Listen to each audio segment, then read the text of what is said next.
Salut tout le monde, on se retrouve dans cette vidéo pour parler du mental de l'énéatype 7. On y va.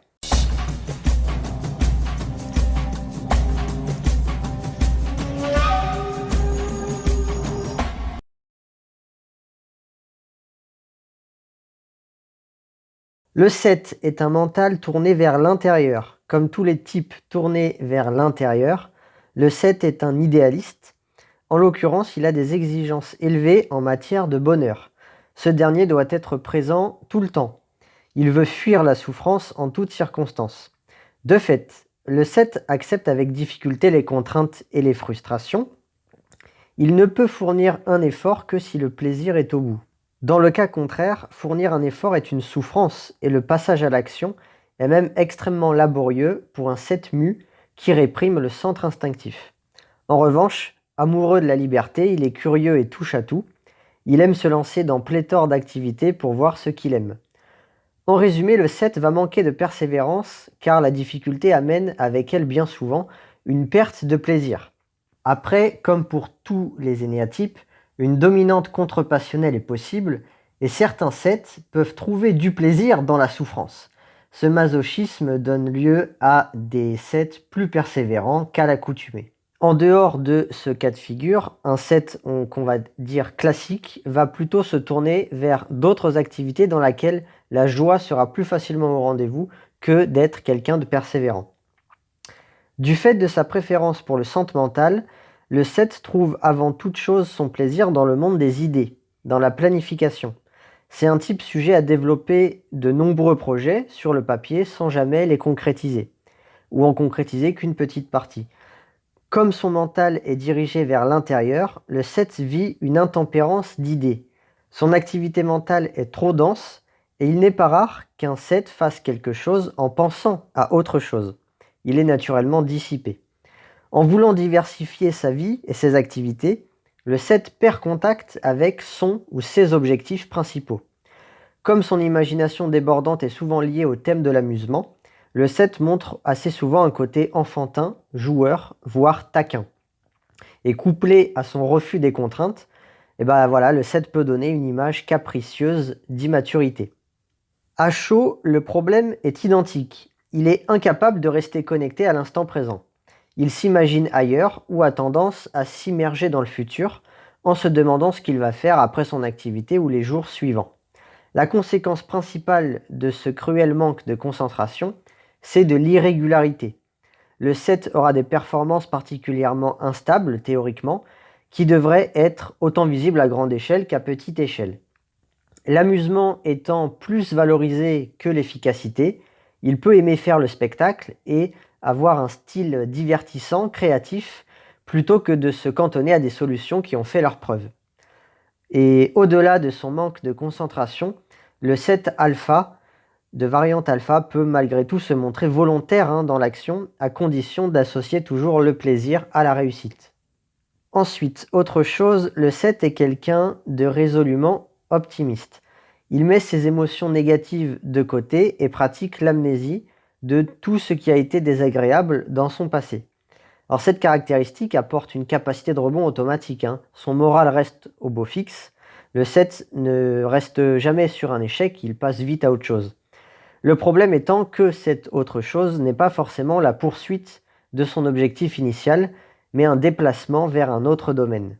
L'optimisme de l'ego du 7 est un optimisme qui coupe de la réalité. Il y a donc un revers de la médaille. Le mécanisme de défense principal du type est la rationalisation. Il se trouve des excuses, des justifications mentales aux événements négatifs qu'il vit pour évacuer la souffrance. Alors ce phénomène égotique, ça bloque la progression, en tout cas ça peut bloquer la progression car le 7 refuse alors de voir la réalité en face, de voir ce qui pêche pour le corriger. Un manque de remise en cause, en gros.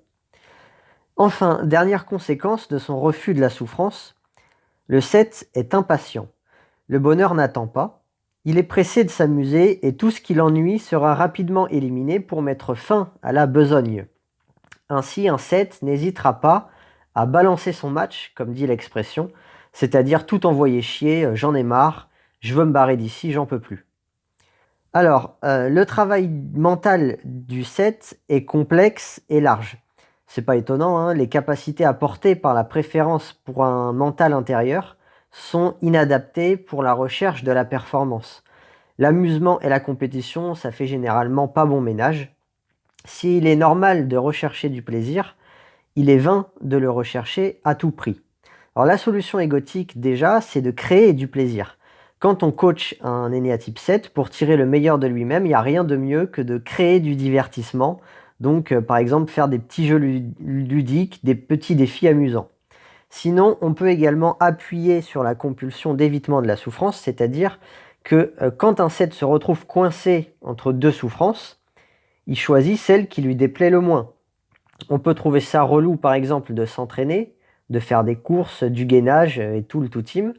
Malgré tout, c'est possible de supporter cet entraînement physique pour éviter la souffrance de se faire éliminer au début de koh car on est jugé trop faible physiquement.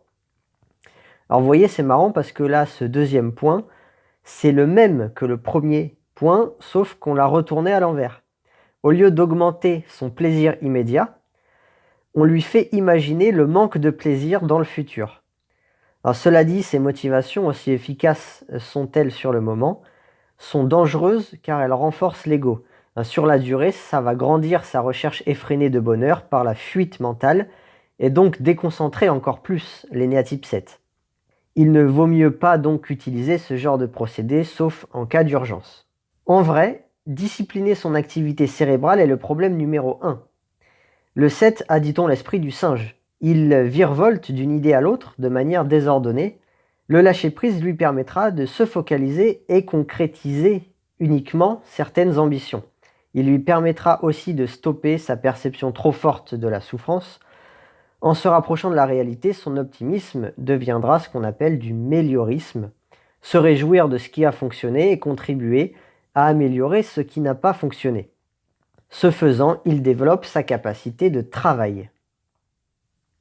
Donc, récapitulatif des points de vigilance, pour un Enéatype 7, ce sera attention à sa dispersion, attention à son manque de professionnalisme, attention à ses rationalisations et attention à son impatience.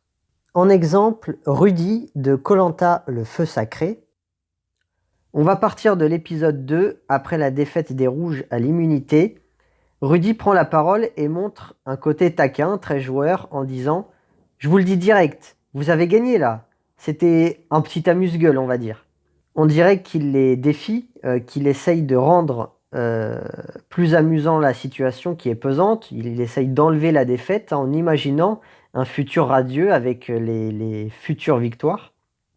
C'est un petit peu de la rationalisation aussi, hein, même s'il n'y a pas d'argument. C'est un peu l'idée du on a perdu parce que cette fois c'est comme ça, on n'a pas de chance, mais les prochaines fois on va gagner. Donc ça montre plusieurs choses, un petit côté enfantin, une immaturité légèrement vraie et grossie artificiellement pour s'amuser, et on voit la capacité de rebond que génère l'optimisme. Épisode 3, moi je suis totalement stratège, je joue sur tous les tableaux. Alors, dès qu'il est dans le jeu, il n'a pas attendu pour jouer à fond. Jouer à fond, c'est utiliser la stratégie, puisque koh donne la part belle à la stratégie. Et souvent, à cause de l'impatience, avec les 7, ça va très vite, difficile de se contenir. Si c'est des 7 qui aiment la stratégie, on les voit dès les premiers épisodes. C'est une manière de se rendre le jeu plus divertissant. Après, son équipe perd l'épreuve de confort. Martin dit à Rudy d'arrêter de titiller les adversaires avant les épreuves de manière trop confiante, parce que je pense que ça leur a donné un gros coup de boost. Et Rudy, en rationalisant, répond « Non, c'est juste qu'on n'a pas eu de chance ». Ensuite, on a les épisodes 5 et 6 où Rudy se fait éliminer les deux fois au conseil. Les 2 fois, il tente une tactique de bluff pour se sauver. C'est une solution très mentale de faire ça, d'imaginer avoir un collier et de le faire croire aux autres. Alors moi qui suis un instinctif, je préférerais toujours chercher un vrai collier jusqu'à la dernière seconde de luminosité. C'est moins amusant, c'est sûr. Par contre, c'est plus efficace, je pense. En tout cas, avant de bluffer, il a ratissé l'île. Il a vraiment beaucoup cherché, à tel point que Julie et Nicolas en discutent dans l'eau. Ce qui est dommage, c'est que Rudy ne participe pas forcément à cette nouvelle équipe jaune. Il n'est pas là au repas. Nicolas surenchérit, c'est même pire que ça, c'est collier, et puis il met les pieds sous la table. Koh Lanta, ce n'est pas un hôtel. Là, on tape dans le savoir-vivre, des principes de base, il faut un minimum. La situation n'aide pas, c'est sûr. On peut malgré tout, je pense, rattacher un peu son comportement au problème d'immaturité que connaissent les 7, c'est-à-dire ici que l'intempérance lui fait trop chercher, même dans des moments où il pourrait créer un rapprochement social. En prenant Rudy comme exemple, ça tourne beaucoup autour de la stratégie. J'ai pas cherché d'autres souvenirs, mais imaginez bien que la réduction de l'efficacité à cause du mental intérieur devrait se vérifier, peu importe l'activité menée. Si un 7 est fan de survie et qu'il va pêcher en se disant après c'est trop bien, je vais revenir sur le camp, je vais aller chasser, ensuite je me pose un peu sur la plage histoire de profiter du soleil et hop, je repars chercher un peu du bois pour le feu. Bien sûr, dans ce cas-là, il est moins présent à ce qu'il fait, il peut rater des poissons, son rendement sera moins bon que s'il se concentre dans l'instant présent.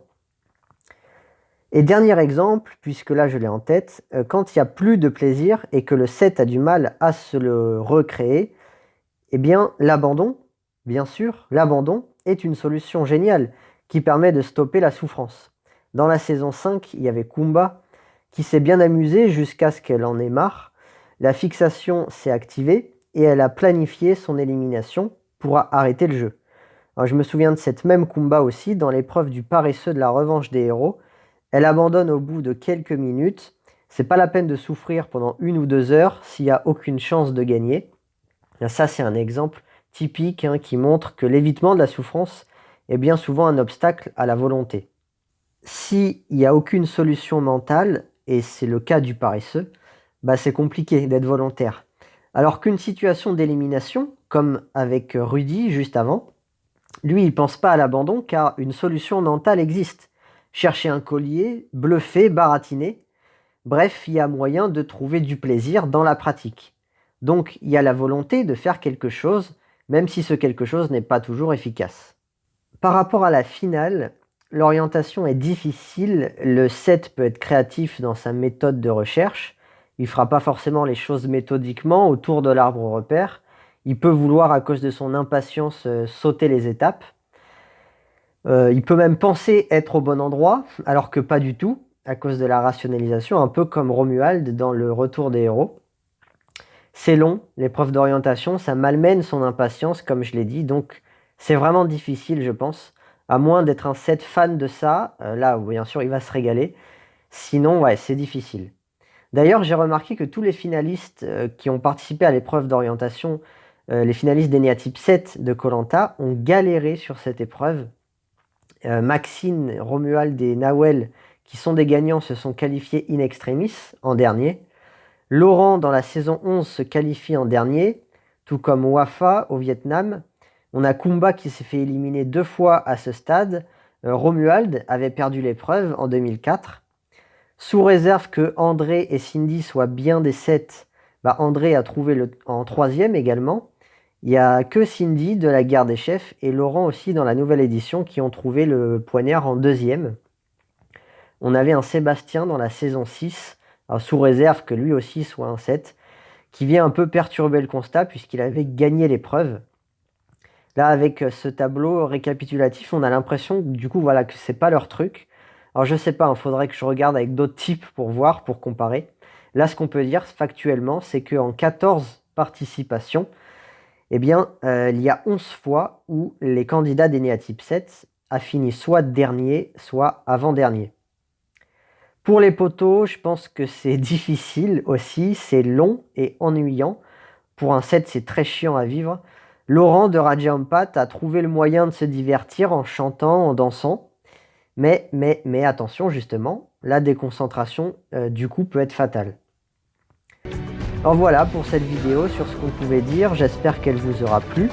J'attends vos retours si vous avez des choses à dire et on se revoit bientôt. A plus, Mahatane.